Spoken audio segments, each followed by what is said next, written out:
I've been looking for this all my life.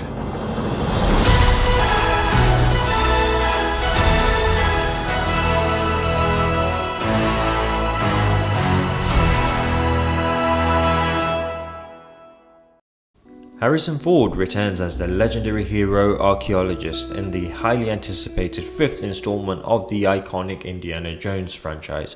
Indiana Jones and the Dial of Destiny is very much about trying to recapture the lost spark of the series. This is the tale of a former adventurer who needs to stop living in the past, but the only way it works is by firmly rooting itself in nostalgia. Indiana Jones, the character, needs to move on, but Indiana Jones, the franchise, won't let him. Don't worry guys, this review will be completely spoiler free. I'll tap into some of the things that went horribly wrong with the movie and a few of the positives that we can take away too. Now before we start, I'd really appreciate it if you guys could hit that like button and subscribe to my channel to show your support. Now let's get straight into it. The Dial of Destiny begins with a de-aged Harrison Ford trying to retrieve an artifact from Nazi plunderers in 1945, alongside his previously unseen colleague, the struggling Basil Shaw, only to find that an entirely different artifact, the titular dial, said to be a creation of Greek physicist Archimedes, is now in play.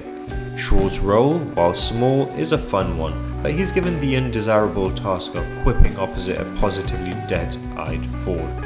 His digital facelift may look fine in photos, but when it comes to motion and delivering lines of dialogue, there's no life behind young Indy's face.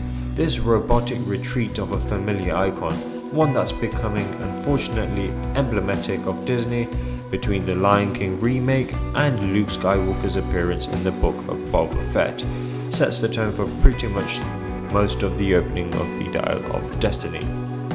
Its opening action scene reads like a typical indie adventure on paper, with smooth maneuvers aboard moving vehicles to evade goose-stepping treasure-hunting baddies. However, the action presented by director and co-writer James Mangold is immediately missing the visual clarity and rhythm that Steven Spielberg and series editor Michael Kahn brought to each of the first four movies.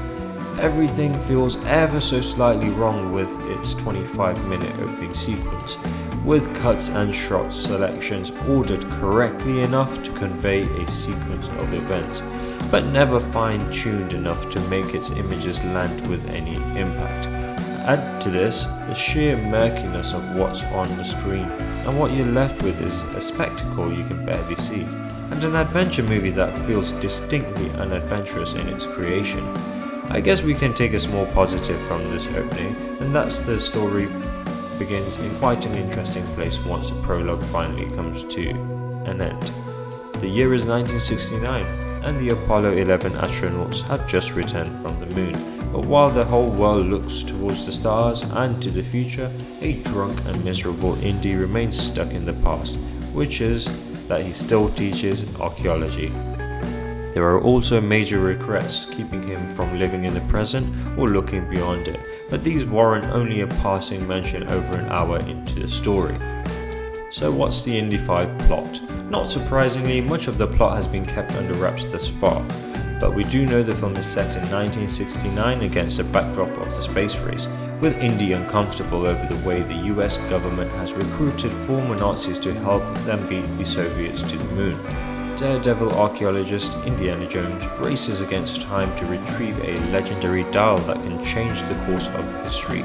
Accompanied by his goddaughter, he soon finds himself squaring off against Jürgen Voller, a former Nazi who works for NASA.